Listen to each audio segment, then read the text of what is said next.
आइए बेटा हम लोग अपना आगे का लेक्चर शुरू कर रहे हैं, लेक्चर नंबर 6। बस इसके बाद एक 7वां लेक्चर है और हम लोग का रिवीजन कंप्लीट हो जाएगा। इसके बाद हम लोग अपने आईसी की गैस पावर साइकिल को अच्छी तरह से समझ के कर पाएंगे। देखिए बेटा हम लोग कर क्या रहे हैं, हम लोग प्रोसेसेस का अध्ययन कर रहे हैं। कौन से 4 प्रोसेस समझने हैं हमको? हमें मुख्य रूप से समझना है बेटा volume constant isochoric process, pressure constant isobaric process, temperature constant isothermal process और heat transfer zero Q is equal to zero, जिसको हम लोग बोलते हैं एडियाबेटिक प्रोसेस। हमें इन चारों प्रोसेस की एनालिसिस करनी है। जब हम कहते हैं चारों प्रोसेस की एनालिसिस करनी है का मतलब क्या है कि हम जब इन प्रोसेसेस बेटा कोई भी निकाय है उसके साथ ऊर्जा का लेन देन करेंगे तो उस ऊर्जा के लेन देन करते हुए शर्त यह है कि वॉल्यूम ना बदले, प्रेशर टेम्परेचर बदले, हीट आए जाए, वर्क होए ना होए, लेकिन वॉल्यूम ना बदले तो वॉल्यूम कांस्टेंट है। इस केस में क्या है, किसी भी निकाय के साथ ऊर्जा का लेन देन करिए, ऊर्जा का लेन देन का मतलब हीट दीजिए, वर्क दीजिए, हीट लीजिए, वर्क लीजिए, लेकिन ध्यान रहे प्रेशर चेंज ना हो, प्रेशर वही रहे कांस्टेंट। इस केस में क्या है, टेम्परेचर कांस्टेंट रहे। इस केस में क्या है, हीट ना लेंगे ना देंगे, बाकी प्रेशर वॉल्यूम टेम्परेचर में चेंज हो जाए कोई प्रॉब्लम नहीं। अर्थात इन चारों प्रक्रमों की हमें एनालिसिस करनी है।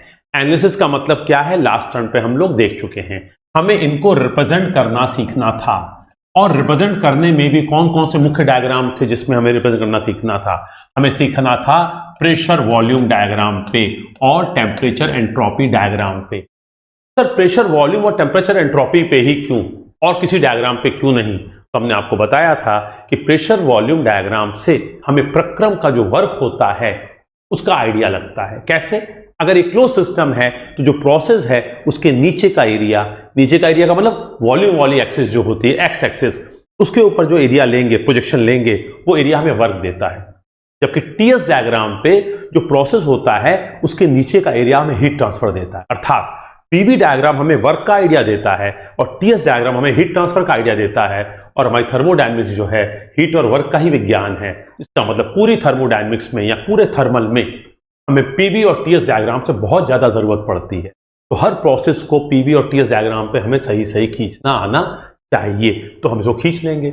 उसके बाद हमें क्या आना चाहिए? उसके बाद हमने आपको बताया था कि भाई देखिए जब कोई प्रक्रम है वो पहली अवस्था से दूसरी अवस्था में जाएगा, इनमें से कोई भी नियम लगा के तो उसकी जो बची हुई प्रॉपर्टी होंगी, जैसे यहाँ पे वॉल्यूम कांस्टेंट है तो कौन सी प्रॉपर्टी बच गई, प्रेशर और टेम्परेचर, वो वेरी करेंगी, बदलेंगी। जब बदलेंगी तो उन 4 प्रॉपर्टीज जो है आपस में किस संबंध से बनी रहेंगी, रिलेशन।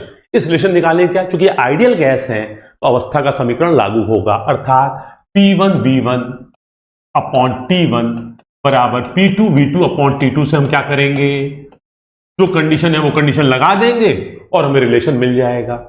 ये ऐसा हम क्यों कर पा रहे हैं, क्योंकि हमारा जो निकाय है या हमारा जो सिस्टम है वो कैसा है, आइडियल गैस है। अगर ये आइडियल गैस नहीं होगा तो हम इसको नहीं लगा पाएंगे। तो पहले हमने कहा कि हमें हर प्रोसेस को रिप्रेजेंट करना सीखना है। फिर हमने बताया आपको कि हर प्रोसेस के लिए रिलेशन डेवलप करना सीखना है। लेकिन इन सभी के ऊपर ये नियम लागू होगा। क्यों लागू होगा? क्योंकि हम जो सीख रहे हैं आइडियल गैस के प्रोसेसेस को सीख रहे हैं और आइडियल गैस या आदर्श गैस की एक अवस्था दूसरी अवस्था के साथ या पहली स्टेट फाइनल स्टेट के साथ इस संबंध को फॉलो करती है। तीसरी चीज करनी है। इसके बाद हमने कहा कि हमें वर्क निकालना है। अब ये वर्क कौन सा है? Sir work done on the system या work done by the system, दोनों तरह के वर्क निकालने का सूत्र क्या है, वो हमारा होता है इंटीग्रल पीडीवी।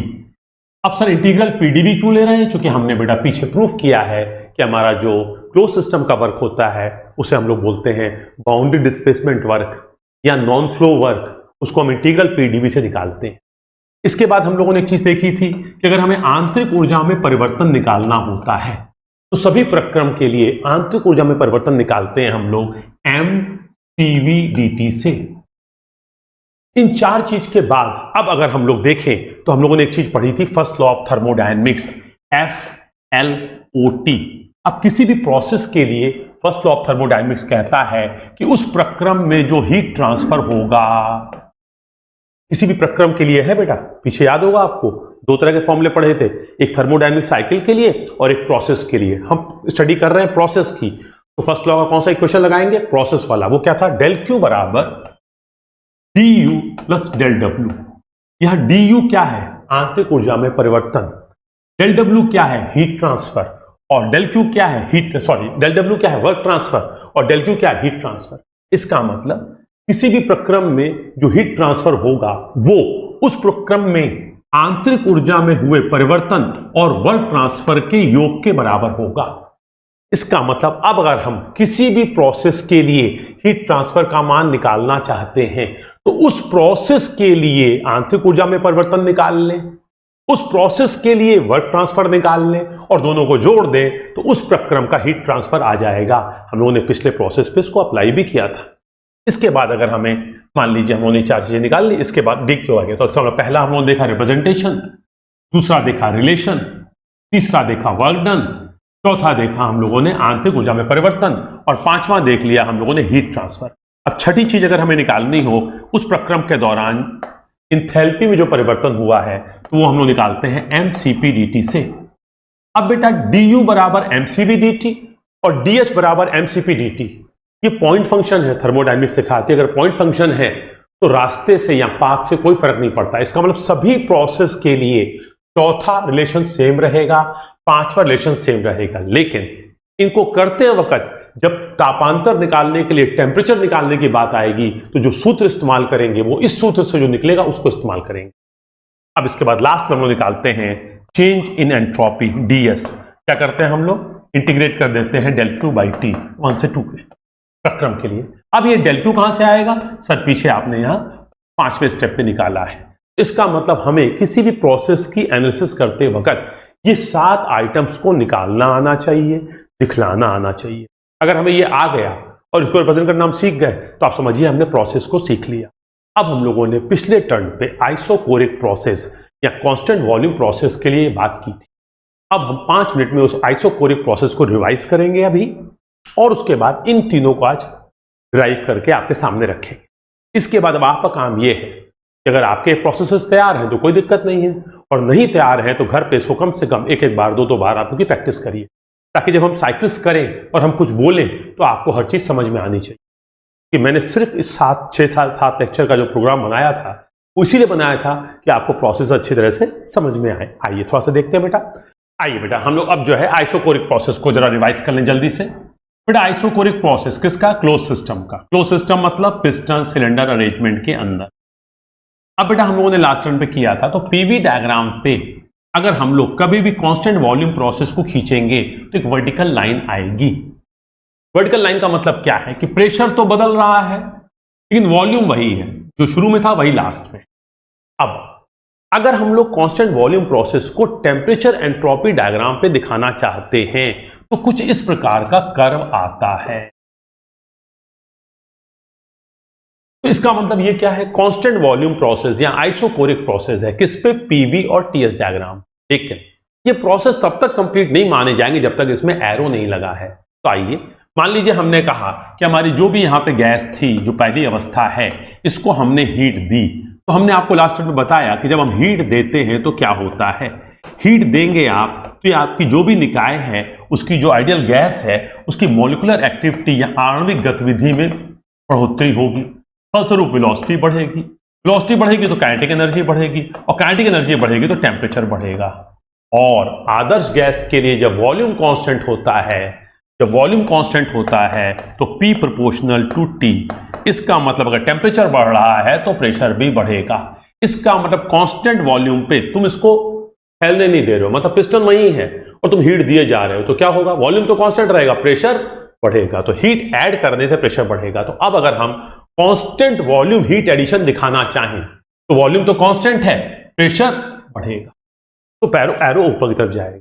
इसका मतलब what is this, constant volume heat addition. अब चूंकि हीट ऐड होती है तो एंट्रोपी बढ़ती है, हीट ऐड होती है एंट्रोपी बढ़ती है तो एरो ऊपर जाएगा। क्यों, क्योंकि शुरू जब किया तो एंट्रोपी ये थी, खत्म जब किया तो एंट्रोपी ये है, मतलब हीट ऐड होने से एंट्रोपी बढ़ी। अब ये हमारा हो गया पीवी डायग्राम पे और टीएस डायग्राम पे रिप्रेजेंटेशन किसका, कांस्टेंट वॉल्यूम हीट एडिशन का। लेकिन अब अगर हम आपसे कहें कि नहीं साहब कांस्टेंट वॉल्यूम पे हीट ऐड नहीं हो रही है, हीट निकल रही है, तो हीट ऐड नहीं हो रही है, बल्कि हम कलर चेंज करके आपसे बात करें अगर, हम आप कहते हैं आपसे नहीं भाई हीट ऐड नहीं हो रही है, हीट निकल रही है या हीट रिजेक्ट हुई।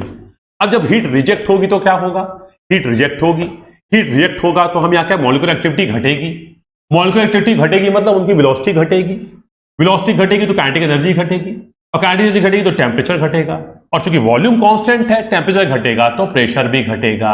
इसका मतलब अब कांस्टेंट वॉल्यूम पे हीट रिजेक्ट करेंगे तो प्रेशर गिरेगा। तो कांस्टेंट वॉल्यूम हीट रिजेक्शन क्या होगा, वर्टिकल लाइन होगी लेकिन डाउनवर्ड्स। अब हीट रिजेक्ट होने का मतलब क्या है, निकाय से हीट निकल रही है, तो जब सिस्टम को हीट देते हैं, निकाय को हीट देते हैं तो एंट्रोपी बढ़ती है, और जब निकाय से हीट लेंगे तो रैंडमनेस घटेगी, वेलोसिटी घट जाएगी तो एंट्रोपी घटेगी। इसका मतलब अब आपके सामने पीवी और टीएस डायग्राम पे कांस्टेंट वॉल्यूम प्रोसेस प्रदर्शित है। हीट एडिशन है तो एरो ऊपर, हीट रिजेक्शन है तो एरो नीचे। ओके, अब हमने इसके बाद आपको सेकंड चीज बताई थी इसमें, अगर हम लोगों को इसका रिलेशन चाहिए कि सर हमें इस 1 2, अगर हम इसको नाम दे दें 1 इसको 2, अगर हम 1 2 के बीच में संबंध स्थापित करना चाहें तो कैसे होगा। मैंने कहा देखिए बेटा, क्योंकि ये आइडियल गैस है तो ये हमेशा क्या करेगी, P1 V1 अपॉन T1 बराबर P2 V2 अपॉन T2 का पालन करेगी। और चूंकि इस केस में क्या है, वॉल्यूम कांस्टेंट है, तो क्या आ जाएगा P1 अपॉन T1 बराबर P2 अपॉन T2। इतनी बातें हम लोगों ने कर ली थी, और इसको क्या बोलते हैं हम लोग, गेलुसक लॉ। इसका मतलब कोई भी आइसोकोरिक प्रोसेस अगर आइडियल गैस का है तो गेलुसक लॉ द्वारा गवर्न होता है या प्रदर्शित किया जाता है। तो इस दोनों के बाद हम लोगों ने तीसरा काम किया था कि अगर हम लोग को वर्क डन निकालना हो तो वर्क डन कैसे निकालते हैं, डेल डब्ल्यू बराबर पी डीवी। सर ये सूत्र क्यों इस्तेमाल कर रहे हैं, क्योंकि मैंने पीछे बेटा क्लोज सिस्टम के वर्क निकालने के सूत्र को हमने स्थापित किया था, लेकिन इस केस में क्या है, वॉल्यूम में परिवर्तन नहीं हो रहा है, तो dV change in volume is 0, तो यहां पे जो वर्क होगा 1 से 2 प्रोसेस में वो 0 होगा। इन तीन बातों को हम लोगों ने पीछे किया था। अब हम लोग थोड़ा सा आगे बढ़ना चाहते हैं बेटा। अब हम चाहते हैं कि इस केस में आंतरिक ऊर्जा में परिवर्तन निकालने की कोशिश करें। जरा आंतरिक ऊर्जा में परिवर्तन कैसे निकालते हैं देखिए बेटा, कोई भी प्रक्रम हो अगर आइडियल गैस का, तो आंतरिक ऊर्जा में परिवर्तन निकालने के लिए हमारे पास सूत्र क्या है, हमारे पास सूत्र है du बराबर mcv dt। तो हम du बराबर mcv dt से आंतरिक ऊर्जा में परिवर्तन निकाल सकते हैं। तो हम लोग यहां पे देख रहे हैं बेटा, थोड़ा सा आंतरिक ऊर्जा में परिवर्तन निकालना होगा तो क्या करेंगे, du is equal to mcv dt। अब dt का मतलब क्या है सर, T2 माइनस T1। अब सर कहां से आएगा T2 माइनस T1, मैंने कहा बेटा यहां तो दिया रहेगा T1 T2, और नहीं दिया हुआ है तो कम से कम कोई एक चीज दी रहेगी। इस 4 में से कोई 3 आपको डेटा मालूम होंगे, चौथा डेटा आप निकाल लेंगे। T2 माइनस T1 मालूम हो गया, m आपको दिया रहेगा, आप इसको निकाल सकते हैं। अब इसके बाद हम लोग आगे बढ़ते हैं। अब हमें चाहिए डेल क्यू, डेल क्यू का मतलब हीट ट्रांसफर। तो हीट ट्रांसफर क्या हो जाएगा, du प्लस डेल डब्ल्यू, क्योंकि इस केस में वर्क 0 है तो क्या आ जाएगा, del Q is equal to du, अर्थात जो भी आप हीट देंगे वो क्या होगी, उस निकाय की आंतरिक ऊर्जा को बढ़ाने में काम आएगी। तो del Q is equal to du, क्योंकि डेल डब्ल्यू 0 है। इसके बाद हम लोगों ने क्या निकाला था, इसके बाद हमें निकालना है चेंज इन एंथैल्पी। मान लीजिए चेंज इन एंथैल्पी निकालना हो तो हम लोग क्या करेंगे, dH बराबर mcp dt। तो हम लोग चेंज इन एंथैल्पी निकाल लेते हैं। चेंज इन एंथैल्पी निकालने के बाद हम निकाल सकते हैं चेंज इन एंट्रोपी। तो अगर इतना हम लोग कर लेते हैं तो हम लोग कहते हैं कांस्टेंट वॉल्यूम प्रोसेस की एनालिसिस हम लोगों ने कंप्लीट कर ली। तो आइए एक बार बेटा इसको हम मैनुअली आपके सामने करके दिखा रहे हैं। तो एंथैल्पी में परिवर्तन निकालना है तो dH बराबर mcp dt। dt के लिए T2 T1 चाहिए, वो आ चुका है पीछे। अब आपको चाहिए लास्ट में चेंज इन एंट्रोपी, तो क्या करेंगे आप, डेल क्यू बाई टी। किसी प्रक्रम के लिए लगाना है तो उसको आप लगा देंगे 1 से 2, तो ये क्या हो जाएगा, S2 minus S1 is equal to, del Q के स्थान पे क्या रखेंगे, डेल क्यू के स्थान पे रखेंगे du, और du क्या है, mcv dt। तो यहां से क्या हो जाएगा, इंटीग्रेट कर देंगे इसको आप mcv dt बाई t। यहां से क्या आ जाएगा, mcv कांस्टेंट है, mcv natural log T2 upon T1। तो एंट्रोपी में परिवर्तन आ गया। ये हम लोग बेटा लास्ट टर्म पे कर चुके हैं। तो आज हम चाहते हैं कि हम बोर्ड पे ही सारे प्रोसेस एक एक करके करें, और फिर जो मैंने उसको बना रखा है पीपीटी में उसको आपको वहां पे दिखाएं, या वहां पे भी दिखा सकते हैं। चलिए वहीं पे एक बार करते हैं, फिर लास्ट में देखते हैं। तो हम लोगों ने बेटा आइसोकोरिक प्रोसेस कर लिया, ये हो चुका था। अब हम लोग आज बाकी 3 प्रोसेस कंप्लीट करना चाहते हैं। तो आइए सबसे पहले शुरू करते हैं कांस्टेंट प्रेशर प्रोसेस। किसके लिए, क्लोज सिस्टम के लिए। तो पिस्टन सिलेंडर अरेंजमेंट, मास न तो आएगा ना जाएगा, और साथ ही साथ क्या है, आइडियल गैस के लिए। तो हम लोग प्रक्रम करने जा रहे हैं कांस्टेंट प्रेशर प्रोसेस, किसके लिए, क्लोज सिस्टम और आइडियल गैस के लिए। कांस्टेंट प्रेशर प्रोसेस का मतलब क्या है कि जब हम इसको हीट दें या हीट लें तो बाकी प्रॉपर्टी वॉल्यूम टेम्परेचर में जो भी होना हो, प्रेशर चेंज ना हो, प्रेशर स्थिर रहे। आइए अब इस केस में मान लीजिए पिस्टन सिलेंडर अरेंजमेंट में 1 जो है हमारा इनिशियल स्टेट है, और ये हमने इसको हीट दी। अब चूंकि बेटा कांस्टेंट प्रेशर है तो एक हॉरिजॉन्टल लाइन आएगी। तो कांस्टेंट प्रोसेस अगर है, कांस्टेंट प्रेशर प्रोसेस है, तो पीवी डायग्राम पे हॉरिजॉन्टल लाइन आएगी, इसमें कोई शक नहीं।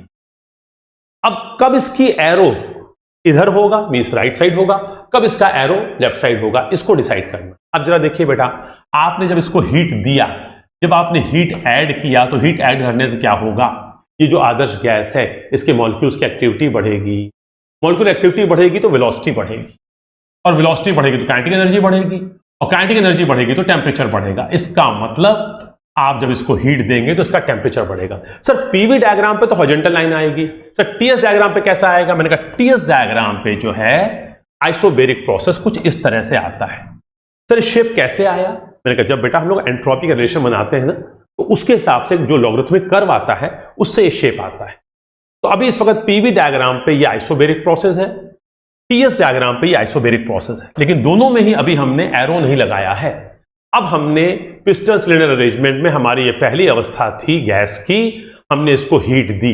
हीट देने से एक चीज तो समझ में आ रही है कि टेम्परेचर बढ़ा, हीट ऐड करने से टेम्परेचर बढ़ा, और चूंकि हीट ऐड करते हैं तो एंट्रोपी बढ़ती है। तो अगर ये कांस्टेंट प्रेशर प्रोसेस है तो टेम्परेचर बढ़ा, तो यहां पे टेम्परेचर क्या है, ये था, यहां पे टेम्परेचर क्या है, ये था, इसका मतलब टेम्परेचर बढ़ा, और यहां पे एंट्रोपी क्या थी, ये थी, यहां पे एंट्रोपी क्या है, ये, तो इसका मतलब एरो क्या हो गया, ये, तो ये क्या हो गया एक तरह से कांस्टेंट प्रेशर प्रोसेस, लेकिन हीट एडिशन।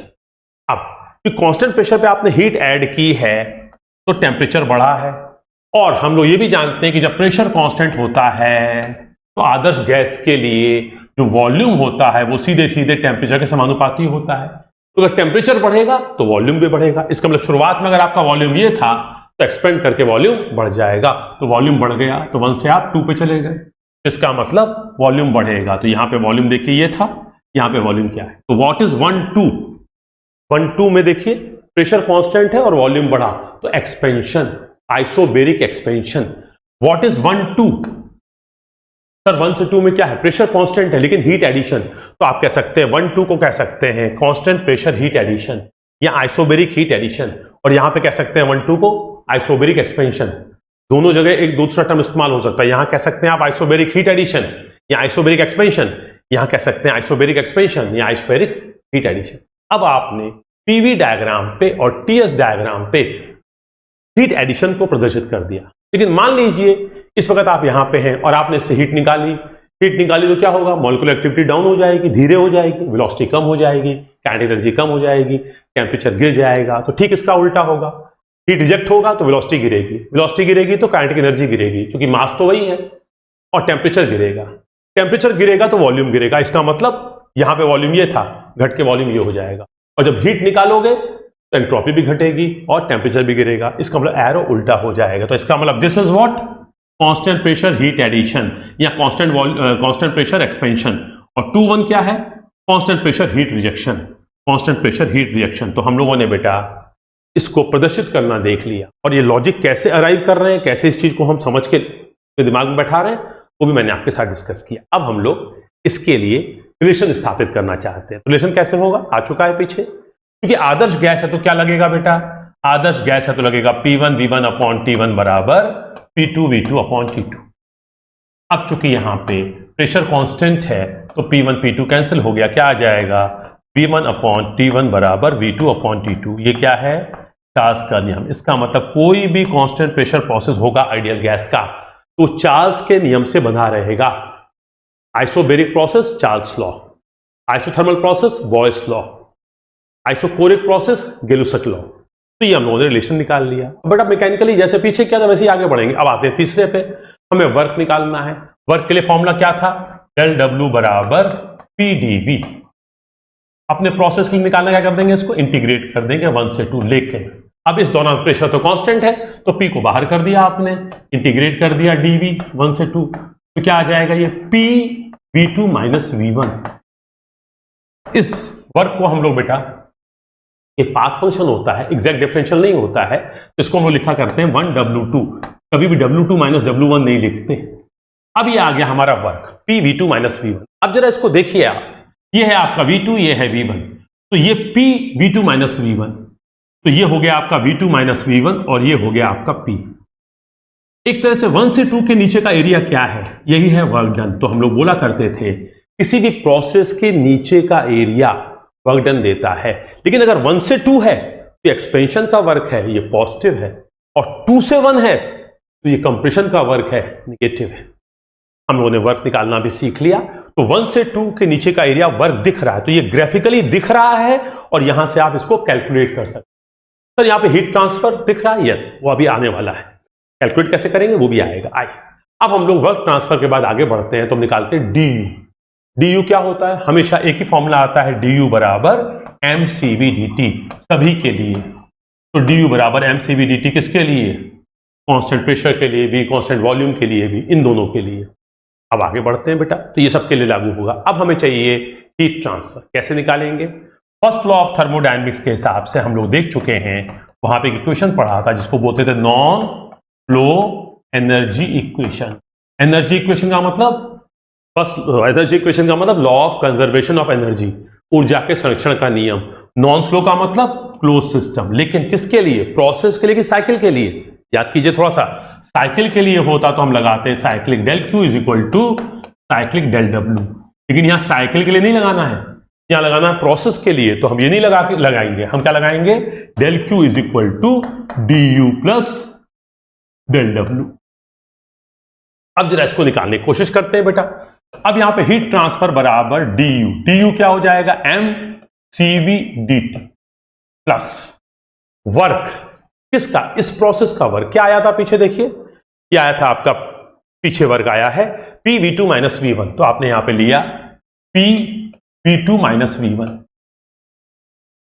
अब जरा देखिए बेटा, M C V D T plus, अब ये प्रेशर कांस्टेंट है, आप P1 बोलो तो भी यही, P2 बोलो तो भी यही, तो P2V2 माइनस P1V1। तो P2V2 को आप क्या लिख सकते हैं, MRT2 माइनस P1V1। तो P1 बोलो, P1 लो जब V1 के साथ है, P2 लो जब V2 के साथ है, MRT2 माइनस MRT1। तो आप लिख सकते हो यहां से MCVDT प्लस M कॉमन कर दिया, MR कॉमन कर दिया, T2 माइनस T1। तो यहां से क्या आ जाएगा बेटा, MRTT, ये आ गया आपका MCVDT। अब जरा इसको और देख लीजिए एक बार, MCVDT किसी भी आदर्श गैस के लिए जो गैस कांस्टेंट होता है, ये क्या होता है, Cp माइनस Cv। यहां से क्या हो जाएगा, MCVDT plus MCPDT minus MCVDT, और MCVDT कैंसल्स आउट, क्या बच जाएगा आपका, बच जाएगा डेल क्यू या हीट ट्रांसफर आइसोबेरिक प्रोसेस के लिए MCPDT। तो हीट ट्रांसफर क्या हो जाएगा, MCPDT। अब ये हीट ट्रांसफर निकालना कभी भी होगा तो इस फॉर्मूले से निकालेंगे। तो हीट ट्रांसफर कहां दिखेगा, तो मैंने कहा हीट ट्रांसफर दिखता है टेम्परेचर एंट्रोपी डायग्राम पे। तो टेम्परेचर एंट्रोपी डायग्राम पे किसी भी प्रोसेस के नीचे का एरिया हीट ट्रांसफर होता है। इसका मतलब ये उसका मैग्नीट्यूड बताएगा, क्वांटिटी बताएगा। ग्राफिकली देखना है तो ये 1 से 2 के नीचे का एरिया। तो what is this, this is heat transfer. लेकिन 1 से 2 हो रहा है तो हीट ऐड हो रही है पॉजिटिव, और 2 से 1 हो रहा है तो हीट रिजेक्ट हो रही है। वैल्यू यही रहेगी, बट ये पॉजिटिव होगी कि निगेटिव होगी, ये डिपेंड करेगा कि एरो ऊपर की तरफ है कि एरो नीचे की तरफ है। एरो ऊपर है तो आइसोबेरिक हीट एडिशन, और एरो नीचे है तो आइसोबेरिक हीट रिजेक्शन। तो हम लोगों ने हीट ट्रांसफर निकालना भी देख लिया। अब बेटा एक स्टेप आगे चलते हैं, इसके बाद हम निकालते हैं चेंज इन एंथैल्पी। कुछ नहीं करना है, चेंज इन एंथैल्पी सभी प्रक्रम के लिए होती है MCPDT, बशर्ते वो सिस्टम क्लोज सिस्टम हो और आइडियल गैस हो। तो यहां पे दोनों चीजें लागू हो रही हैं, तो MCPDT से हम चेंज इन एंथैल्पी निकाल सकते हैं। इसके बाद हम निकालना चाहते हैं चेंज इन एंट्रोपी। अब बेटा चेंज इन एंट्रोपी निकालने जाएंगे तो फिर वही चीज हम लोग DS is equal to del Q by T, ये हम लोगों ने एंट्रोपी को परिभाषित करते वक्त, एंट्रोपी को नहीं बल्कि चेंज इन एंट्रोपी को परिभाषित किया है, DS बराबर डेल क्यू बाई टी। अब किसी प्रक्रम के लिए इसको निकालना है तो इसको 1 से 2 इंटीग्रेट कर देंगे। अब यहां पे डेल क्यू के स्थान पे क्या रखेंगे, इस प्रक्रम का हीट ट्रांसफर। इस प्रक्रम का हीट ट्रांसफर क्या है, MCPDT। तो यहां रख देंगे हम लोग MCPDT। अब चूंकि क्लोज सिस्टम है तो मास इज कांस्टेंट, इसको बाहर कर दिया।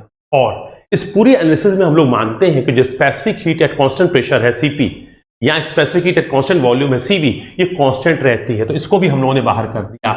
अब अंदर क्या बच जाएगा बेटा, इंटीग्रल dt/t, यहां से क्या आ जाएगा हम लोगों का, ये आ जाएगा इंटीग्रल ds1 से 2, तो ये आ जाएगा हमारा बेटा S2 माइनस S1 या चेंज इन एंट्रोपी बराबर mCp ln T2/T1, means change in entropy भी आ जाएगा। इसका मतलब जिस तरह से देखिए बेटा आप लोगों ने कांस्टेंट वॉल्यूम प्रोसेस को किया था, लगभग उसी पैटर्न पे कांस्टेंट प्रेशर प्रोसेस भी आ गया। अब आपको इस बार 1-2 के नीचे का एरिया हीट ट्रांसफर दे रहा है, 1-2 के नीचे का एरिया सॉरी बेटा 1-2 के नीचे का एरिया वर्क ट्रांसफर दे रहा है पीवी डायग्राम पे, और 1-2 के नीचे का एरिया हीट ट्रांसफर दे रहा है टीएस डायग्राम पे। और इनका मैग्नीट्यूड निकालना है तो हीट ट्रांसफर निकाल सकते हो mCp dt से, और वर्क ट्रांसफर निकाल सकते हो PV2 माइनस P1। अब V2 छोटा है कि बड़ा है, उस हिसाब से प्लस माइनस अपने आप एडजस्ट कर लेगा। एक्सपेंशन के केस में ये पॉजिटिव होगा, कंप्रेशन केस में ये नेगेटिव होगा, हीट एडिशन में ये पॉजिटिव आएगा, हीट रिजेक्शन में ये नेगेटिव आएगा। T2 माइनस T1 या V2 माइनस V1 अपने आप उस वैल्यू को एडजस्ट करेगा। अब इस केस में आपको दोनों चीज दिख रही है, मतलब आइसोबेरिक प्रोसेस में वर्क ट्रांसफर भी होता है और हीट ट्रांसफर भी होता है, जबकि आइसोक्लोरिक प्रोसेस में क्या था, ये लाइन वर्टिकल थी, क्योंकि लाइन वर्टिकल थी तो वहां वर्क ट्रांसफर नहीं था, सिर्फ हीट ट्रांसफर था। ये चीज उन्होंने फर्स्ट डे देखा भी था।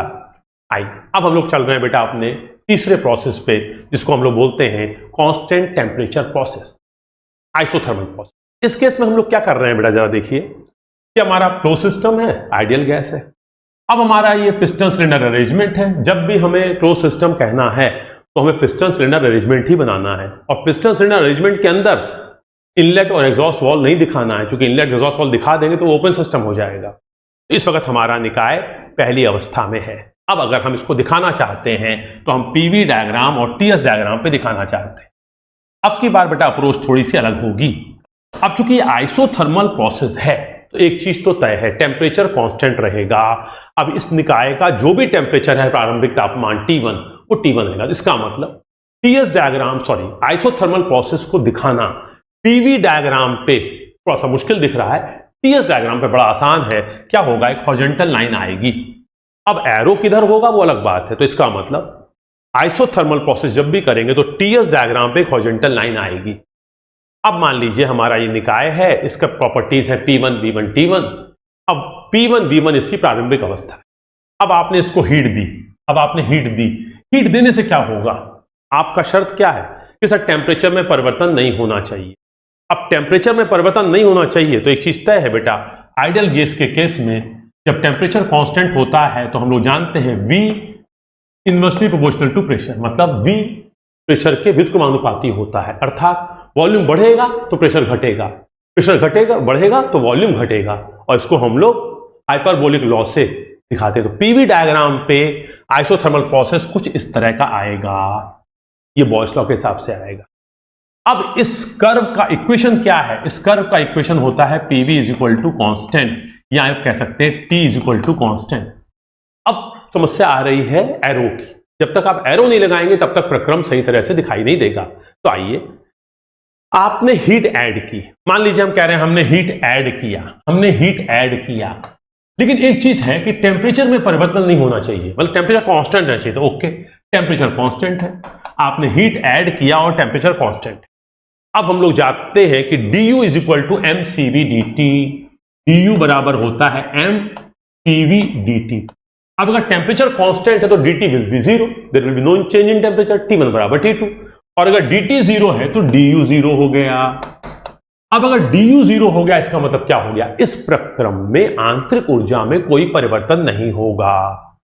अब अगर थोड़ा सा हम यहां पे अपना फर्स्ट लॉ का नॉन फ्लो एनर्जी इक्वेशन इस्तेमाल करें तो हम देखेंगे, वहां पे देखा है हम लोगों ने डेल Q बराबर du प्लस डेल W। इसका मतलब इस केस में जब du 0 हो गया तो dQ बराबर dW, या हीट ट्रांसफर वर्क ट्रांसफर के बराबर होता है।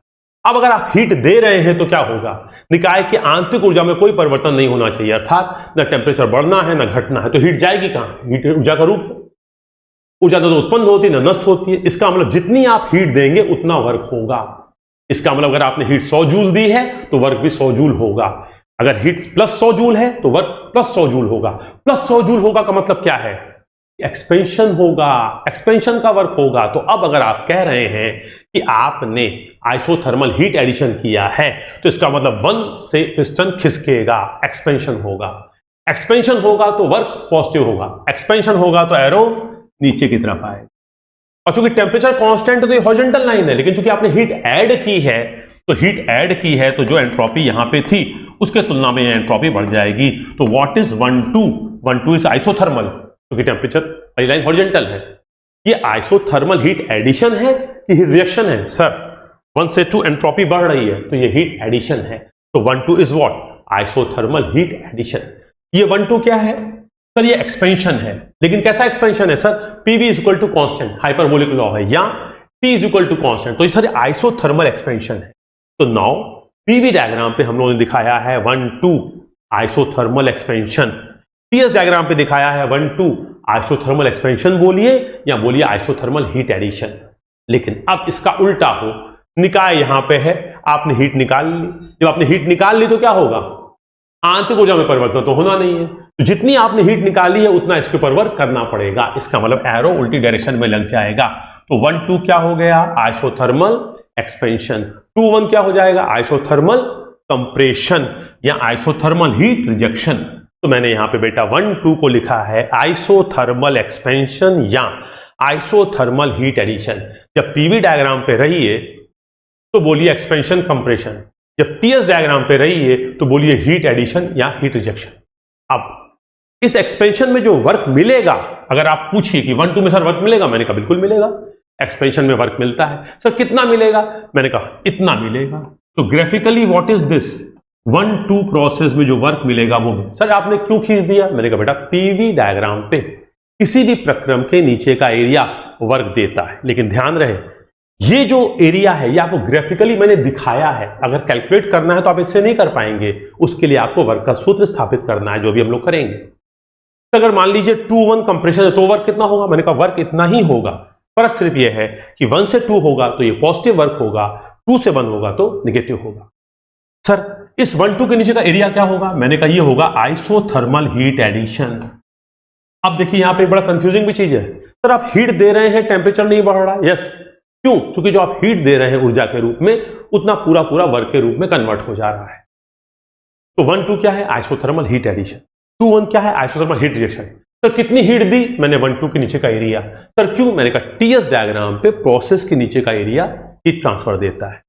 और सर अगर मान लीजिए कंप्रेशन है या हीट रिजेक्शन है तो कितनी हीट निकली?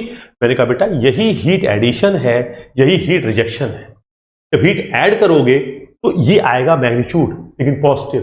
जब रिजेक्ट होगी तो यही आएगा मैग्नीट्यूड, ये निगेटिव होगी। कितना होगा हम लोग निकाल लेंगे जब dq का सूत्र निकालेंगे। तो अब हम लोगों ने बेटा यहाँ पे हीट ट्रांसफर और वर्क ट्रांसफर को ग्राफिकली दिखाया, लेकिन अगर निकालना होगा तो कैसे निकालेंगे अभी हम लोग आते हैं। तो बेटा रिप्रेजेंटेशन तो हो गया। अब सर मान लीजिए हमें यहाँ पे P1 V1 दिया हो, P1 दिया हो, V1 दिया हो और P2 दिया हो, V2 निकालना है तो कैसे निकालेंगे? मैंने कहा बेटा क्योंकि आइडियल गैस है तो यहाँ पे अवस्था का समीकरण होल्ड गुड करेगा। अवस्था का समीकरण हमेशा लगेगा किसी भी आदर्श गैस पे। तो P1 V1 अपॉन T1 बराबर P2 V2 अपॉन T2। तो T1 T2 कट गया, क्या आ जाएगा आपके पास? आपके पास आ जाएगा P1 V1 बराबर P2 V2। ये क्या है? Boyle's law. इसका मतलब कोई भी आइसोथर्मल प्रोसेस जो है उसमें टेम्परेचर तो कांस्टेंट रहेगा, लेकिन उसकी बाकी दोनों प्रॉपर्टी प्रेशर और वॉल्यूम एक दूसरे के व्युत्क्रमानुपाती होती है या उनका परस्पर गुणनफल कांस्टेंट रहता है। तो P1 बराबर P2 V2 से आप जो अज्ञात क्वांटिटी है उसको निकाल सकते हैं। तो आपने पहले इसको प्रदर्शित करना देखा, इसके बाद आपने सूत्र से अज्ञात जो भी गुणधर्म है या प्रॉपर्टी है उसको निकालना सीखा। ये सब कहां से आ रहे हैं? ये सब आ रहे हैं आइडियल गैस इक्वेशन से। कल कोई आइडियल गैस ना हो कि वाष्प होगी, पानी की भाप होगी, गीली भाप होगी, तो हम ये सब नहीं लगा पाएंगे। तब हमें स्टीम टेबल्स की जरूरत पड़ेगी। थर्मल में हम लोग को इसलिए जरूरत पड़ती है। अब बेटा हम लोग को वर्क निकालना है। वर्क निकालने के लिए क्या करते हैं हम लोग? सर वर्क निकालने का तरीका है हम लोग डेल डब्ल्यू बराबर पीडीवी करते हैं। Very good. अब हमें इसको करना है तो क्या करें? इंटीग्रल पीडीवी कर दें। अब बेटा देखिए जरा, यहां पे ये जो हमारा कर्व है, हमारा आइसोथर्मल प्रोसेस का कर्व है, ये मैथमेटिकली पीवी बराबर कांस्टेंट इसको फॉलो करता है। तो अब हम यहां से अगर पी के स्थान पे लिखना चाहें तो हम लोग क्या लिख सकते हैं? PV is equal to constant. तो हम लोग लिख सकते हैं P के स्थान पे C/V। तो हम लोग यहां पे लिखने जा रहे हैं C/V और dV। अब अगर हम C को बाहर कर दें तो ये हो जाएगा dV/V। अब ये C क्या है, तो इसको चाहे तो आप लिखिए P1V1 is equal to constant, P1V1 is equal to P2V2। तो चाहे तो यहां पे आप P1V1 लिखिए, चाहे तो आप यहां P2V2 लिखिए। तो मैंने लिख दिया यहां पे P1V1 और ये क्या है, इंटीग्रल dV/V, तो 1 से 2, तो इसको लिख सकते हैं natural log V2 upon V1। अब इस P1V1 का मान, इस P1V1 का मान, P1V1 का मान P2V2 के बराबर है, तो आप यहां पे लिख सकते हैं P2V2 ln V2 upon V1। इसको और भी कई रूप से लिख सकते हैं। तो थर्मोडायनेमिक्स में हम लोग करते हैं बेटा, तो इसको 5-6 रूप में लिखते हैं। तो यहां मैं आपको थर्मोडायनेमिक्स नहीं करा रहा हूं, मैं सिर्फ आपको एक प्रोसेस का आइडिया दे रहा हूं। तो P1V1 ln, अब ये हमारे वर्क का सूत्र आ गया। अब इस V2/V1 को बेटा कभी कभी हम लोग V2/V1 को RE या एक्सपेंशन रेशियो भी कहते हैं। शुरुआत में वॉल्यूम क्या था, V1, जब एक्सपेंड हो गया तो वॉल्यूम क्या हो गया, V2, तो final volume V2, initial volume V2, तो कितना एक्सपेंड कर गया, इतना। तो V2/V1 को एक्सपेंशन रेशियो भी कहते हैं। इस प्रकार से आप इस वर्क का मैग्नीट्यूड निकाल सकते हैं, बशर्ते आपको प्रेशर वॉल्यूम में कोई जोड़ा P1V1 या P2V2 मालूम हो और V2 और V1 का अनुपात मालूम हो या एक्सपेंशन रेशियो मालूम, तो आपने आइसोथर्मल प्रोसेस के लिए वर्क ट्रांसफर निकाल दिया। अब आगे बढ़ते हैं। अब आंतरिक ऊर्जा में परिवर्तन। अब बेटा देखिए, ये बड़ा इंपॉर्टेंट है, du is equal to mCV dt। लेकिन इस केस में क्या है, dt बराबर 0। क्यों? क्योंकि सर आइसोथर्मल है, टेम्परेचर कांस्टेंट है, इसका मतलब आंतरिक ऊर्जा में कोई परिवर्तन नहीं होगा। इसका मतलब जो आप हीट देंगे उतना निकाय आपको वर्क दे देगा, अपने में न कुछ स्टोर करेगा न उसकी ऊर्जा घटेगी। इस संचित ऊर्जा उसकी उतने की उतनी रहेगी। जो आप हीट देंगे अपने पास न रख के पूरी पूरी कार्य के रूप में निकाल देगा। अगर आप इसके ऊपर कार्य करेंगे तो अपने पास कुछ नहीं रखेगा, ये पूरी पूरी हीट के रूप में निकाल देगा। तो हीट ट्रांसफर और वर्क ट्रांसफर बराबर होते हैं। अब बेटा एक बहुत इंपॉर्टेंट हम स्टेटमेंट देने जा रहे हैं जिसका आगे भी इस्तेमाल पड़ेगा। सर आप यहां पे ये कहना चाह रहे हैं, अभी आगे आते हैं, du बराबर 0। अब इसके आगे चलते हैं, वही स्टेटमेंट बोलने जा रहे हैं, heat transfer del Q. Sir इस केस में बताइए हीट ट्रांसफर क्या होगा। तो अब बेटा एक कंफ्यूजन रहता है दिमाग में कि सर आइसोथर्मल प्रोसेस है, टेम्परेचर तो बदल नहीं रहा, जब टेम्परेचर बदल नहीं रहा है तो हीट ट्रांसफर 0 होगा, जबकि ये गलत बात है। ऐसा नहीं है, टेम्परेचर नहीं बदल रहा है तो हीट ट्रांसफर 0 नहीं होगा, हीट ट्रांसफर होगा। कैसे हो रहा है देखिए बेटा, डेल क्यू बराबर du प्लस डेल डब्ल्यू। अब चूंकि du बराबर mCV dt था और dt का मतलब तापांतर 0 था, टेम्परेचर का परिवर्तन हो नहीं रहा था, तो ये 0 हो गया। अगर ये क्वांटिटी 0 हो गई तो इसका मतलब क्या आ गया, डेल क्यू बराबर डेल डब्ल्यू, अर्थात जो आप हीट दे रहे हैं उतना वर्क प्राप्त हो रहा है। Heat transfer is equal to work transfer. अब यहां से बेटा एक क्रॉस क्वेश्चन दिमाग में आता है। तो पहली चीज तो दिमाग में क्लियर होनी चाहिए कि आइसोथर्मल प्रोसेस में टेम्परेचर कांस्टेंट रहता है। इसका यह मतलब नहीं है कि हीट ट्रांसफर नहीं होता, टेम्परेचर कांस्टेंट रहता है, आंतरिक ऊर्जा में परिवर्तन नहीं होता है, अर्थात जो भी हीट देते हैं पूरी की पूरी वर्क के रूप में कन्वर्ट होती है। अब सर यहां पे आप कह रहे हैं कि जो हीट देंगे वो पूरी पूरी वर्क बन जाएगी। मैंने कहा यस। अब ये बहुत इंपॉर्टेंट स्टेटमेंट है बेटा। सर हमने सुना है कि जो हीट होती है वो पूरी पूरी वर्क कभी नहीं बनती। मैंने कहा बिल्कुल आपने सही सुना, लेकिन सर यहां पे तो पूरी पूरी हीट वर्क बन रही है, तो क्या ये बात सही है? तो मैंने कहा बेटा हम जब सेकंड लॉ में जाते हैं इस बात को और क्लियर करते हैं, लेकिन फिलहाल आप मानिए कि आइसोथर्मल प्रोसेस में अगर आप 100 जूल हीट देंगे तो आपको 100 जूल वर्क मिलेगा, जबकि आपके दिमाग में ये होना चाहिए और बात सही भी है कि हीट पूरी पूरी वर्क कभी नहीं बनती। तो ये दोनों ही कथन सत्य हैं, परंतु दोनों कथन के बीच में एक पेच है। ये कथन इस प्रक्रम के लिए है और वो जो कथन है कि हीट पूरी पूरी वर्क नहीं बनती वो किसी चक्र के लिए है। तो किसी उष्मागत के चक्र में जितनी हीट दी जाती है पूरी पूरी वर्क नहीं बनती। ये सेकंड लॉ का स्टेटमेंट है जो हम लोग पढ़ेंगे, उसी के बाद कार्नोट साइकिल शुरू करेंगे, कल वो नंबर आ जाएगा। लेकिन यहां पे ये बात सही है कि आइसोथर्मल प्रोसेस में जितना हीट ट्रांसफर होता है उतना ही वर्क ट्रांसफर होता है। इतनी बात समझने के बाद बेटा अब हम लोग आगे बढ़ते हैं। अब हम लोग देखने जा रहे हैं अगला हीट ट्रांसफर के बाद इंथैल्पी में परिवर्तन। तो आइए, इसका मतलब क्या होगा सर, हीट ट्रांसफर कैसे निकालेंगे? मैंने कहा हीट ट्रांसफर निकालना नहीं है, जो आपका वर्क ट्रांसफर आया है बस वैसे का वैसा रख दीजिए, और वर्क ट्रांसफर का सूत्र आपके पास है, इससे जो आपने वर्क ट्रांसफर निकाला है वही हीट ट्रांसफर है। मतलब heat transfer is equal to work transfer, अर्थात वर्क ट्रांसफर के जितने भी सूत्र हैं वो हीट ट्रांसफर में लग जाएंगे। मैंने यहाँ दो ही निकाले हैं, थर्मोडायनेमिक्स में हम लोग इसको P2/V1 को P2/P1 P1/P2 भी कर सकते हैं, और यहाँ पे MRT यूज कर लेते तो 5-6 सूत्र बन जाते हैं इससे। अब बेटा हम लोग बढ़ रहे हैं चेंज इन इंथैल्पी। सर ये कैसे निकालेंगे? मैंने कहा बेटा चेंज इन इंथैल्पी होती है mCp/dT। अब इस केस में T1 बराबर T2, अर्थात dt या तापांतर बराबर 0, तो dH बराबर भी क्या हो जाएगा 0। तो इसका मतलब इस प्रोसेस में, किस प्रोसेस में? आइसोथर्मल प्रोसेस में dH बराबर 0, पीछे एक चीज और 0 आ चुकी है, du बराबर 0, अर्थात आंतरिक ऊर्जा में परिवर्तन शून्य, इंथैल्पी में परिवर्तन शून्य। तो सर दी गई ऊष्मा जा कहां रही है? पूरी पूरी कार्य में परिवर्तित हो जा रही है। अब बेटा थोड़ा सा आगे देखते हैं इसमें। अब हमें लास्ट में निकालना है चेंज इन एंट्रोपी। सर ये कैसे निकालेंगे? मैंने बेटा देखिए, चेंज इन एंट्रोपी निकालने के लिए हम लोग क्या करते हैं, del Q/T। सर इस केस में del Q क्या होगा? मैंने कहा बेटा इस केस में हम लोग रखेंगे del Q बराबर क्या रखते हैं, del W, और del W बराबर क्या होता है, PdV। इसका मतलब हम लोग चाहें तो del Q के स्थान पर रख सकते हैं PdV, और हम लोग ये जानते हैं कि आदर्श गैस के लिए PV बराबर होता है mRT, आदर्श गैस के लिए। इसका मतलब अगर हम P के स्थान पे लिखना चाहें तो हम लिख सकते हैं mRTIV। तो हम लोग कर क्या रहे हैं, del Q के स्थान पे रखते हैं del W, del W के स्थान पे ये बेटा V है, थीटा हो गया, थोड़ा सा सही कर देते हैं, ये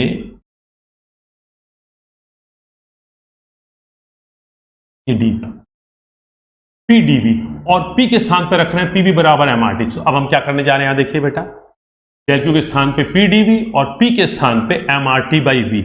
तो यहां पे हम एक बार लिख देते हैं, चलिए, PdV, del Q के स्थान पे del W, del W के स्थान PdV/T, और अब यहां पे हम रख दे रहे हैं इस P के स्थान पे mRT, P के स्थान पे mRT, और ये आया dV और ये आया T, ये सॉरी mRT/V, mRT/V। तो अब देखिए बेटा ये T कैंसिल आउट हो गया, ये MB कांस्टेंट है, RB कांस्टेंट है, बाहर आ गया, इंटीग्रल में आ गया dV/।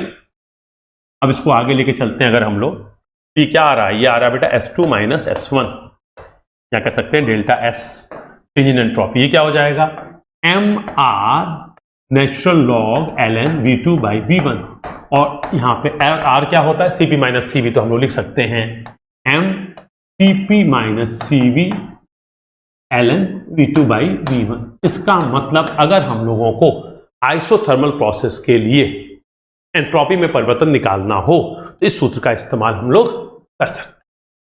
अब बेटा हम लोगों ने एक तरह से आइसोथर्मल प्रोसेस को भी देख लिया। अब देखिए बेटा, आइसोथर्मल प्रोसेस में 1-2 के नीचे कुछ एरिया मिल रहा है, इसका मतलब हीट ट्रांसफर हो रहा है।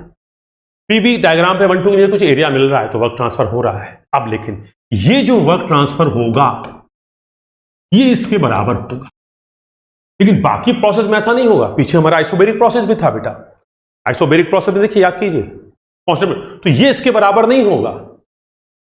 ये वर्क ट्रांसफर है, ये हीट ट्रांसफर है। इस केस में आंतरिक ऊर्जा में परिवर्तन हुआ है तो इस केस में ये और ये बराबर नहीं होंगे, लेकिन आइसोथर्मल प्रोसेस के केस में ये और ये बराबर होंगे, क्योंकि हमारे du का मान 0 आया है।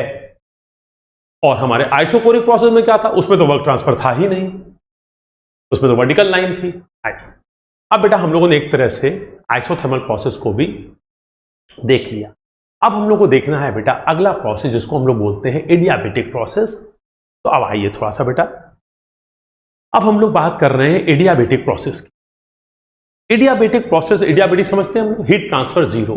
तो एडियाबेटिक प्रोसेस का पहला मतलब है del Q = 0। बेटा देखिए, हम लोग del Q इसलिए लिखते हैं ताकि ये जाहिर हो कि ये पाथ फंक्शन है, इनएग्जैक्ट डिफरेंशियल है, वरना आप del Q लिखिए, डेल्टा Q लिखिए, dQ लिखिए या Q लिखिए, सब एक ही बात है। तो हम मुंह से क्या बोल रहे हैं, हीट ट्रांसफर लिख रहे हैं del Q = 0, ताकि एग्जैक्ट डिफरेंशियल और इनएग्जैक्ट डिफरेंशियल जितनी प्रॉपर्टीज होती हैं उनको हम dV, dt, dP, ds लिखते हैं, क्योंकि वो एग्जैक्ट डिफरेंशियल होती है, पॉइंट फंक्शन होती है।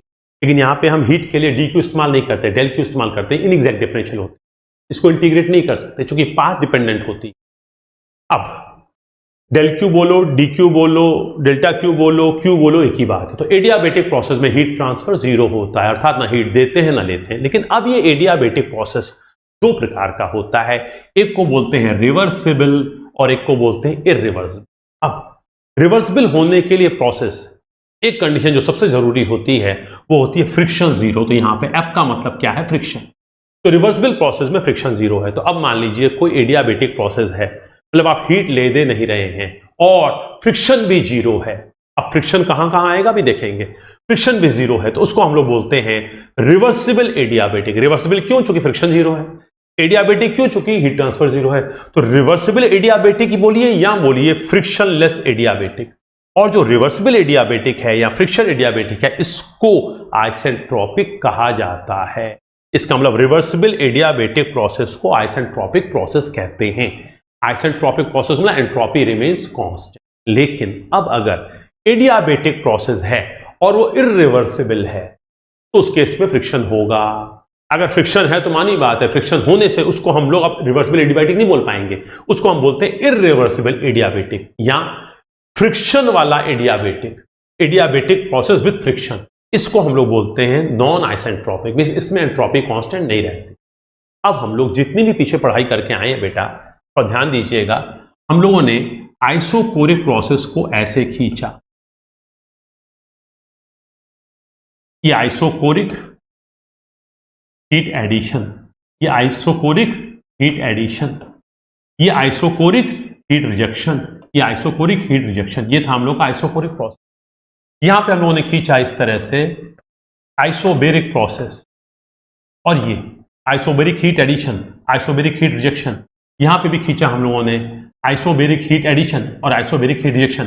अब एक कंफ्यूजन दिमाग में आना चाहिए कि सर पीवी डायग्राम पे तो आइसोबेरिक और आइसोकोरिक समझ में आ रहा है कि सर ये आइसोकोरिक था, वॉल्यूम एक्सिस पे तो वर्टिकल लाइन आई, ये आइसोबेरिक था तो हॉरिजॉन्टल लाइन आई। लेकिन सर टीएस डायग्राम में सेम आ रहा है। मैंने कहा सेम नहीं आ रहा है, आपको देखने में सेम लग रहा है। इसका मतलब जब हम लोग आइसोकोरिक प्रोसेस खींचते हैं तो कुछ ऐसा आता है, और जब आइसोबेरिक खींचते हैं तो ऐसा आता है। मतलब दोनों का स्लोप अलग होता है। जब अलग अलग दिखा रहे हैं तो आपको सेम लग रहा है, लेकिन जब एक साथ दिखाते हैं तो कुछ इस तरह से होता है। ये होता है आइसोकोरिक और ये होता है आइसोबेरिक। बहरहाल मैं ये नहीं बता रहा हूं, आगे बताऊंगा स्लोप के बारे में, लेकिन मैं सिर्फ ये बताना चाहता हूं कि इन सबको खींचते वक्त हमने फर्म लाइन या कंटिन्यूअस लाइन का सहारा लिया। तो जब भी हम कंटिन्यूअस लाइन का सहारा ले रहे हैं, इसका मतलब हम प्रोसेस को रिवर्सिबल मान रहे हैं। इसका मतलब पीछे हम लोगों ने इन दोनों को पढ़ा, और तीसरा प्रोसेस हमने वो भी पढ़ा अभी, आइसोथर्मल।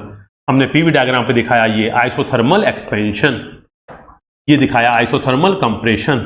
टीएस डायग्राम पे दिखाया ये हमने आइसोथर्मल एक्सपेंशन, और ये दिखाया आइसोथर्मल कंप्रेशन। इस सब में, इन तीनों, इसमें तीनों में, मतलब आइसोकोरिक, आइसोबेरिक, आइसोथर्मल, तीनों में दोनों डायग्राम को दिखाते वक्त मैंने फर्म लाइन का सहारा लिया। फर्म लाइन का सहारा लेने का मतलब क्या है कि हम निश्चित हैं कि निकाय इस अवस्था से गुजरा है, मतलब उसके हम हर पॉइंट के बारे में जानकारी रखते हैं। इसका मतलब हम उसको ट्रेस कर पा रहे हैं। तो इसका मतलब हमने अभी तक जो पढ़ा है वो रिवर्सिबल आइसोकोरिक प्रोसेस पढ़ा है, रिवर्सिबल आइसोबेरिक प्रोसेस पढ़ा है, और रिवर्सिबल आइसोथर्मल प्रोसेस पढ़ा है। बोला जाए या ना बोला जाए, कभी भी फर्म लाइन से किसी प्रोसेस को दिखाया जा रहा है तो उसको रिवर्सिबल प्रोसेस बोलते हैं। अब इतनी बोलने की जरूरत क्यों पड़ी? इतनी बोलने की जरूरत इसलिए पड़ी कि अब हम एडियाबेटिक प्रोसेस कौन सा पढ़ने जा रहे हैं, रिवर्सिबल एडियाबेटिक पढ़ने जा रहे हैं या इरिवर्सिबल एडियाबेटिक पढ़ने जा रहे हैं। तो पहली बात बिल्कुल क्लियर है कि हम रिवर्सिबल एडियाबेटिक की स्टडी करेंगे। क्यों? क्योंकि हम जो प्रोसेस पढ़ रहे हैं उसमें कुछ बातें बड़ी क्लियर है कि हम क्लोज सिस्टम के लिए पढ़ रहे हैं, अर्थात पिस्टन सिलेंडर में पढ़ रहे हैं। हमारा वर्किंग मीडियम आइडियल गैस है, वेरी गुड, और हम प्रक्रम को आदर्श मान के या रिवर्सिबल मान के पढ़ रहे हैं। ऐसा अभी तक हमने बोला नहीं था, अभी बोला है। क्यों? क्योंकि एडियाबेटिक में मुझे दो दिख रहे हैं, रिवर्सिबल एडियाबेटिक भी और इरिवर्सिबल एडियाबेटिक भी। तो इरिवर्सिबल एडियाबेटिक तो हम पढ़ ही नहीं सकते, तो हम पढ़ने कौन सा जा रहे हैं? Reversible adiabatic. और रिवर्सिबल एडियाबेटिक को बोलते हैं आइसेंट्रोपिक। इसका मतलब जो हमारा अगला प्रोसेस है वो है आइसेंट्रोपिक प्रोसेस, अर्थात हम लोग पढ़ने जा रहे हैं आइसेंट्रोपिक प्रोसेस। ठीक है बेटा, आइए अब देखिए बेटा, आइसेंट्रोपिक प्रोसेस पढ़ने जा रहे हैं, बोलिए, या बोलिए रिवर्सिबल एडियाबेटिक प्रोसेस पढ़ने जा रहे हैं। एक चीज समझ लीजिए, अब कि जो पिस्टन सिलेंडर अरेंजमेंट है ये ऊष्मारोधी है। अब अगर हम न भी दिखाएं, या इसमें हमने दिखाया नहीं है, बट अगर हम दिखाना चाहें तो कुछ इसको इस तरह से दिखा रहे हैं। देखिए, इसका मतलब ये पूरा पूरा क्या है, ऊष्मारोधी है। इसमें न हीट जा सकती है न हीट आ सकती है, मतलब पीछे से, इधर पिस्टन के बैक से, कहीं से भी हीट आ जा नहीं सकती, तो ना हीट जाएगी ना आएगी। अब अगर ये बना हुआ है तो अच्छी बात है, क्योंकि हम लोग एडियाबेटिक को या सिलेंडर इंसुलेटेड तो ऐसे दिखाते हैं। नहीं बना है तो आप मान लें। अब हम लोग मान रहे हैं ये, सर इसको पीवी और टीएस डायग्राम पे दिखाई, क्योंकि आपने सबसे पहले बोला है कि किसी भी प्रक्रम को पीवी टीएस डायग्राम पे दिखाते हैं। मैंने कहा वेरी गुड। अब जरा देखिए बेटा, ये है हमारा पीवी डायग्राम, ये है हमारा टीएस डायग्राम। अब देखिए, आइसोबेरिक को हमने दिखाया था हॉरिजॉन्टल लाइन से, मतलब आइसोबेरिक को पीवी डायग्राम पे दिखाना आसान था एक हॉरिजॉन्टल लाइन से, लेकिन टीएस डायग्राम पे हमें मालूम नहीं था। पढ़ के देखा तो लॉगरिथमिक कर्व आया था। तो आइसोबेरिक को दिखाना आसान था हॉरिजॉन्टल लाइन से पीवी डायग्राम पे, परंतु टीएस डायग्राम पे हमें कोई आइडिया नहीं था। टीएस डायग्राम पे हमने दिखाया था जब एंट्रोपी वाला कर्व बनाते हैं, वहां से आता है ये कर्व। लेकिन मान लीजिए अगर हमें इसके स्थान पे आइसोकोरिक को दिखाना हो, तो आइसोबेरिक को तो हमने ऐसे दिखाया था। अगर हमें आइसोकोरिक को दिखाना हो तो क्या करते हैं, आइसोकोरिक को हम दिखाते हैं यहाँ पे वर्टिकल लाइन से। बड़ा आसान है, पीवी डायग्राम पे वर्टिकल लाइन से आइसोकोरिक हो गया, एरो नीचे ऊपर होगा, डिपेंड करेगा एडिशन। और टीएस डायग्राम पे फिर ये कर्व आया था, लेकिन दोनों कर्व के स्लोप में फर्क है, पीछे हम लोग बात कर चुके हैं। अब इसके बाद हम लोगों ने तीसरा देखा था हम लोगों ने आइसोथर्मल। तो आइसोथर्मल को दिखाना पीवी डायग्राम पे आसान नहीं था, क्योंकि हमें नहीं मालूम कैसा आएगा। तो हम लोगों ने आइसोथर्मल को पहले दिखाया था टीएस डायग्राम पे। तो आइसोथर्मल पे टीएस डायग्राम ऐसे आया था। और चूंकि आइसोथर्मल प्रोसेस है, मींस टेम्परेचर कांस्टेंट है और आइडियल गैस का है, तो बॉयल का नियम का पालन करेगा। और बॉयल के नियम के पालन से टेम्परेचर कांस्टेंट है तो वॉल्यूम जो है प्रेशर के व्युत्क्रमानुपाती होता है। तो क्या होता है, एक हाइपरबोलिक प्रोसेस आता है। तो हम उन्हें ऐसे खींच दिया था। एरो डिपेंड करेगा हीट एडिशन रिजेक्शन। इसी प्रकार से अब हमें रिवर्सिबल एडियाबेटिक या आइसेंट्रोपिक प्रोसेस को दिखाना है पीवी और टीएस डायग्राम पे। तो अब चूंकि पीवी पे कैसा होगा पता नहीं, लेकिन टीएस डायग्राम पे कैसा होगा ये हम कर सकते हैं। तो सबसे पहले हम लोग चल रहे हैं अपने आइसेंट्रोपिक प्रोसेस को या रिवर्सिबल एडियाबेटिक प्रोसेस को प्रदर्शित करने, किस पे, पीवी और टीएस डायग्राम पे। तो आसान कहां है, पीवी पे कैसा आएगा हमें नहीं मालूम, लेकिन आइसेंट्रोपिक, एंट्रोपी रिमेन्स कांस्टेंट, ये एक्सिस एंट्रोपी की है तो वर्टिकल लाइन आएगी। आइसेंट्रोपिक प्रोसेस टीएस डायग्राम पे वर्टिकल लाइन होगी, ये तो तय हो गया। एरो नीचे होगा कि ऊपर होगा ये तो खेल है, अभी देखेंगे। अब सर पीवी डायग्राम पे कैसा आएगा, मैंने कहा बेटा जब आइडियल गैस होती है और एडियाबेटिक प्रोसेस होता है तो उसका शेप कुछ ऐसा आता है। सर ऐसे तो आइसोथर्मल वाला भी आया था, नहीं मैंने कहा जो आइसोथर्मल आया था उस कर्व का इक्वेशन था PV is equal to constant, but इस कर्व का इक्वेशन है पीवी की पावर गामा बराबर कांस्टेंट, अर्थात ये एडियाबेटिक इक्वेशन ऑफ गैस है। तो इसका मतलब पीवी डायग्राम पे कुछ इस प्रकार से आएगा और टीएस डायग्राम पे इस प्रकार से आएगा, लेकिन ये सिर्फ पाथ दिखाई दे रहा है, रास्ता दिखाई दे रहा है, अभी इसमें एरो नहीं लगा है। तो आइए एडियाबेटिक प्रोसेस को पीवी डायग्राम पे इस प्रकार से और टीएस डायग्राम पे वर्टिकल लाइन से दिखाते हैं। अब ये शेप और आइसोथर्मल वाला शेप दोनों में फर्क है, देखने में दोनों सेम लग रहे हैं बट इक्वेशन अलग है। ये है पीवी की पावर गामा बराबर कांस्टेंट और वो था पीवी बराबर कांस्टेंट, दोनों के स्लोप में डिफरेंस होगा, आगे भी देखेंगे। अब सर मान लीजिए एडियाबेटिक प्रोसेस है का मतलब, मैंने कहा बेटा एडियाबेटिक प्रोसेस है का मतलब हमारा निकाय, हमारा पिस्टन 1-1 पोजीशन पे है, इसकी अवस्था है P1 V1 T1, pressure volume temperature इसका है, हमने इसको हीट दी न ली। अब ये पिस्टन एक्सपेंड किया, सर बिना हीट दिए वर्क देगा, एक्सपेंड किया मतलब एक्सपेंशन हुआ, मैंने कहा हाँ। ये 1-1 से 2-2 गया, अगर ये 1-1 से 2-2 गया, सर 1-1 से 2-2 जा रहा है, कैसे जाएगा सर, आपने हीट तो दी नहीं, तो वर्क कहां से आएगा, मैंने कहा अभी थोड़ी देर में क्लियर होगा। मान लीजिए 1-1 से 2-2 गया, एक्सपेंड हुआ, क्यों एक्सपेंड हुआ, क्योंकि अंदर का जो प्रेशर है वो बाहर के प्रेशर की तुलना में कम है, मानी बात है, मैकेनिकल इक्विलिब्रियम नहीं है तो एक्सपेंड करेगा। अब ये एक्सपेंड करे, कब तक एक्सपेंड करेगा, जब तक अंदर का प्रेशर और बाहर का प्रेशर बराबर ना हो जाए। ये एक्सपेंड किया और कहां पहुंच गया, 2-2, तो 1-1 से 2-2 आ गया, तो ये एक्सपेंशन हुआ, कंप्रेशन, सर एक्सपेंशन हुआ, और ये एक्सपेंशन हुआ तो work done by the system या work done on the system, sir work done by the system. इसका मतलब 1-1 से ये 2-2 आया तो एक्सपेंशन हुआ। तो अगर ये एक्सपेंशन हुआ तो पीवी डायग्राम पे हमने इसको ऐसे दिखाया, तो मैंने बोला 1-2, इसका मतलब ये था हमारा निकाय, आपने हीट ली दी नहीं, परंतु क्योंकि ये प्रेशर अंदर ज्यादा था, बाहर कम था, तो एक्सपेंड करके इसने इक्विलिब्रियम स्थापित कर लिया। अब ये जो एक्सपेंशन हुआ, इस दौरान वर्क मिला, तो 1-2 क्या कहलाएगा? एडियाबेटिक एक्सपेंशन, या थोड़ा सा और अच्छी तरह बोलिए रिवर्सिबल एडियाबेटिक एक्सपेंशन या आइसेंट्रोपिक एक्सपेंशन। सर इस दौरान ये तो एरो नीचे आएगा, ये वाला एरो किधर जाएगा? मैंने कहा फिलहाल अभी हम इस एरो को नहीं खींच रहे हैं, लेकिन हमने ये कर्व खींच दिया एक्सपेंशन का। अब सर इस दौरान वर्क मिलेगा? मैंने कहा यस। कितना मिलेगा? मैंने कहा 1-2 के नीचे का एरिया। तो 1-2 के नीचे का एरिया क्या होगा? सर 1-2 के नीचे का एरिया होगा वर्क, ये होगा एक्सपेंशन का वर्क। सर ये कितना होगा? मैंने कहा वर्क का निकालने का सूत्र तो स्थापित करेंगे इंटीग्रल पीडीवी से, वहां पे एक करेंगे, लेकिन आप दिखाना चाहते हैं तो ये होगा एक्सपेंशन का वर्क। और मान लीजिए आप 2-2 पे हैं और आपने इसको कंप्रेस किया, आपने कंप्रेस किया, लेकिन इस वर्क से जो हीट पैदा हुई उसको बाहर नहीं जाने दिया, मतलब हीट ट्रांसफर नहीं हुआ, तो जो आप कंप्रेस करेंगे इसमें वर्क खर्च होगा। कितना वर्क खर्च होगा सर 2-1 में? यही खर्च होगा। लेकिन अब 2-1 में क्या है? तो 1-2 क्या है? एडियाबेटिक एक्सपेंशन, बिना हीट दिए एक्सपेंशन। और 2-1 क्या है? एडियाबेटिक कंप्रेशन, मतलब कंप्रेशन तो होगा, आप गैस पे वर्क करेंगे तो सर हीट पैदा होगी, लेकिन हीट बाहर नहीं जाएगी। तो सर ये वर्क कहां जाएगा? क्या होगा अभी देखते हैं। तो ये हुआ 1-2 एक्सपेंशन, 2-1 कंप्रेशन। लेकिन एडियाबेटिक एक्सपेंशन, एडियाबेटिक कंप्रेशन, हम उसे एडियाबेटिक बोल रहे हैं, परंतु आप इसको मानेंगे रिवर्सिबल एडियाबेटिक या आइसेंट्रोपिक एक्सपेंशन कंप्रेशन। सर यहां पे एरो दिखाइए। मैंने कहा यहां पे एरो दिखाने के लिए थोड़ा समय लगेगा, अभी वहां पहुंचेंगे तो करेंगे। तो अब हमने सबसे पहले यहां पे दिखा दिया पीवी डायग्राम पे 1-2। अब ये 1-2 जो है ये कर्व है, और इस कर्व का जो मैथमेटिकल इक्वेशन है या प्रेशर वॉल्यूम अपने आपस में इस संबंध से बने हैं, ये कहता है एक एडियाबेटिक इक्वेशन।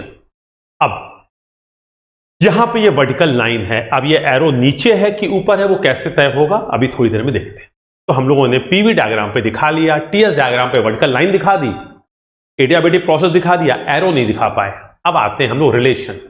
अब बेटा देखिए इस केस में हम लोग पीछे पढ़ चुके थे एक बार कि इस केस में देखिए प्रेशर, वॉल्यूम और टेम्परेचर तीनों में परिवर्तन होता है। ये बढ़ भी सकते हैं और ये घट भी सकते हैं। अब चूंकि ये आइडियल गैस है तो इसके लिए सूत्र लगता है P1 V1 अपॉन T1 बराबर P2 V2 अपॉन T2। ये सत्य रहता है 1 और 2 पे लगाने के लिए। लेकिन साथ ही साथ ये एडियाबेटिक इक्वेशन है, अर्थात पीवी की पावर गामा बराबर कांस्टेंट। इसका मतलब यहां पे हमारे पास जो गवर्निंग इक्वेशन रिलेशन निकालने के लिए वो 2 है। इससे हमें 3 समीकरण मिलते हैं। एक मिलता है प्रेशर वॉल्यूम में, तो पहला जो हमारा होता है वो होता है प्रेशर वॉल्यूम में। इसकी जरूरत हो सकता है हमें कम पड़े, हो सकता है कहीं पड़े लेकिन कम पड़े। पीवी में क्या संबंध होगा अगर एडियाबेटिक इक्वेशन है? सर P1 V1 की पावर गामा, P1 V1 की पावर गामा बराबर P2 V2 की पावर गामा। ये क्या है? Pressure volume relationship. प्रेशर और वॉल्यूम में संबंध कब? जब आइडियल गैस एडियाबेटिक प्रोसेस करेगी, मतलब आइडियल गैस है और साथ ही साथ हीट का लेन देन नहीं हो रहा है, उस वक्त उसकी पहली अवस्था और दूसरी अवस्था आपस में इस सूत्र के द्वारा बंधी होगी, या ये इस सूत्र का नियम का पालन करेगी। लेकिन इस केस में दूसरा इक्वेशन सबसे महत्वपूर्ण है और हमारी गैस पावर साइकिल में बहुत इस्तेमाल होगा, temperature volume relation. Very very important. ये होता है बेटा जब इन दोनों से डिराइव करते हैं, थर्मोडायनेमिक्स में हम डिराइव भी करेंगे, यहां नहीं कर रहे हैं। ये आता है T2 upon T1 is equal to V1 upon V2 की पावर गामा माइनस 1। अब बेटा यहां पे गामा जो है वो एडियाबेटिक इंडेक्स कहलाता है CP/CV। ये कहलाता है टेम्परेचर वॉल्यूम रिलेशनशिप। कब? जब हमारा निकाय आदर्श गैस है और साथ ही साथ जो प्रक्रम है वो एडियाबेटिक प्रोसेस है, ना हीट हम दे रहे हैं ना ले रहे हैं। सर एडियाबेटिक एक्सपेंशन है, एडियाबेटिक कंप्रेशन है। मैंने कहा ये सभी सूत्र एडियाबेटिक एक्सपेंशन में भी लगेंगे, एडियाबेटिक कंप्रेशन में भी लगेंगे। बस सत्य होनी चाहिए कि आइडियल गैस है और साथ ही साथ एडियाबेटिक प्रोसेस है। अभी तीसरा भी है बेटा, और वो तीसरा हमारा जो होता है वो होता है प्रेशर टेम्परेचर। तीसरा होता है प्रेशर टेम्परेचर। इसमें क्या हो जाता है? इसमें होता है T2 upon T1 is equal to P2 upon P1 की power gamma minus 1 over gamma. अब इन तीनों में से सबसे ज्यादा हमारा इस्तेमाल ये पढ़ने जा रहा है।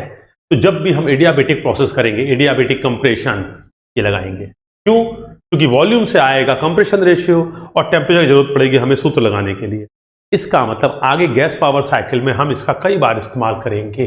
उस वक्त आपको हम बस कहेंगे एडियाबेटिक इक्वेशन है, एडियाबेटिक कंप्रेशन है, टेम्परेचर वॉल्यूम में क्या सूत्र होता है ये लगा दिया। अब हम लोग ये तीनों जान गए, इसका मतलब अभी तक हमारे तीनों प्रोसेस में एक ही रिलेशन था, क्योंकि वहां पे एक क्वांटिटी कांस्टेंट थी, एक पैरामीटर कांस्टेंट था, आइसोथर्मल टेम्परेचर कांस्टेंट था, आइसोबैरिक में प्रेशर कांस्टेंट था, आइसोकोरिक में वॉल्यूम कांस्टेंट था, लेकिन यहां पे कुछ भी कांस्टेंट नहीं है, प्रेशर वॉल्यूम टेम्परेचर तीनों में परिवर्तन हो रहा है। तो ये अब हम लोग इसके बाद क्या करते हैं, तीसरा निकालते हैं हम लोग वर्क का सूत्र। अब वर्क का सूत्र निकालते हैं तो क्या करते हैं, क्लोज सिस्टम है, वर्क का सूत्र निकालने के लिए हमारे पास क्या है, डेल डब्ल्यू बराबर पी डीवी।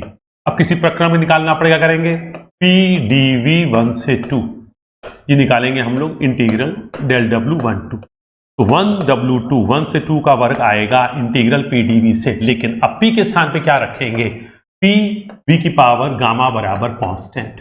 अब हम लोग क्या कह सकते हैं यहां से बेटा, पी के स्थान पे पी बराबर सी अपॉन वी की पावर गामा, इस सी अपॉन वी की पावर गामा से सी वी की पावर माइनस गामा, तो यहां पे आ जाएगा सी वी की पावर माइनस गामा डीवी 1 से 2। अब बेटा इसको इंटीग्रेट करके हम लोग ड्राइव करते हैं, तो फाइनली एडियाबेटिक प्रोसेस की यहां पे आपको जरूरत नहीं है, थर्मोडायनेमिक्स में हम लोग करेंगे। जो वर्क का रिलेशन आता है वो 1 से 2, अगर कोई प्रोसेस जा रहा है तो वर्क का रिलेशन आता है P1 V1 minus P2 V2 upon gamma minus 1। यह है एडियाबेटिक प्रोसेस में वर्क का सूत्र। अब अगर एडियाबेटिक प्रोसेस में आपको वर्क मिल रहा है, ध्यान रहे बिना हीट दिए वर्क मिल रहा है, सर ये कैसे हो सकता है कि हीट ना दे और वर्क मिल रहा है, मैंने कहा अभी देखते हैं। तो यह है उसके वर्क का मैग्नीट्यूड निकालने का सूत्र, और ग्राफिकली दिखाना चाहेंगे तो 1 से 2 के नीचे का एरिया क्या है, एडियाबेटिक एक्सपेंशन में मिला हुआ कार्य, और 2 से 1 के नीचे का एरिया क्या है, एडियाबेटिक कंप्रेशन में खर्च हुआ कार्य। तो मैग्नीट्यूड यही होगा, ये प्लस होगा कि माइनस होगा, डिपेंड करेगा। 1 से 2 आ रहे होंगे तो ये अपने आप पॉजिटिव आएगा, और अगर 2 से 1 जा रहे होंगे वैल्यू रखेंगे तो अपने आप निगेटिव आएगा। इसका मतलब 1 से 2 एक्सपेंशन है, 2 से 1 कंप्रेशन है। सर इस केस में हीट ट्रांसफर दिखाइए, मैंने कहा हीट ट्रांसफर नहीं दिखा पाएंगे। क्यों, हीट ट्रांसफर टीएस डायग्राम में प्रोसेस के नीचे का एरिया होता है, प्रोसेस का भी हमें एरो नहीं मालूम है, परंतु ये तो मालूम है वर्टिकल लाइन है। अगर ये वर्टिकल लाइन है तो एरो ऊपर होगा या नीचे होगा वो देखेंगे, लेकिन इसके नीचे का क्या होगा, एक बिंदु आएगा और बिंदु का एरिया तो 0 हो गया। इसका मतलब टीएस डायग्राम पे वर्टिकल लाइन है, तो टीएस डायग्राम पे इस प्रोसेस के नीचे का एरिया 0 आया, और ऐसे भी आप कह रहे हो हीट ट्रांसफर 0 है, इसका मतलब इसमें हीट ट्रांसफर 0 है, चित्र में दिख रहा है। अब हम लोग थोड़ा सा देखते हैं कैसे इसका एरो लगाएंगे, तो आइए अगले स्टेप पे समझ में आएगा। तो बेटा हम लोग आ गए वर्क ट्रांसफर तक आ गए, उन्होंने क्या क्या कर लिया, रिप्रेजेंटेशन कर लिया, लेकिन अधूरा किया है। रिप्रेजेंटेशन में हम लोगों ने अभी इसको एरो नहीं दिया है, अभी एरो देने जा रहे हैं बस। अब हम लोग आ गए बेटा अगले उस पर, चेंज इन इंटरनल एनर्जी। अब जरा देखिए बेटा कैसे हमारे पास है D U is equal to M C V D T. Sir जब हीट दे नहीं रहे हैं तो टेम्परेचर परिवर्तन तो होगा नहीं, मैंने कहा ना बेटा हीट नहीं दे रहे हैं या ले रहे हैं, हीट ट्रांसफर नहीं हो रहा है परंतु टेम्परेचर में परिवर्तन होगा।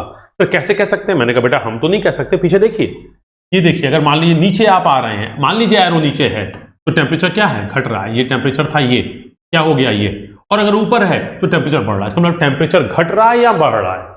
इस स्थिति में क्या हो रहा है देखेंगे, बट टेम्परेचर में परिवर्तन हो रहा है, इसका मतलब आंतरिक ऊर्जा में परिवर्तन होगा।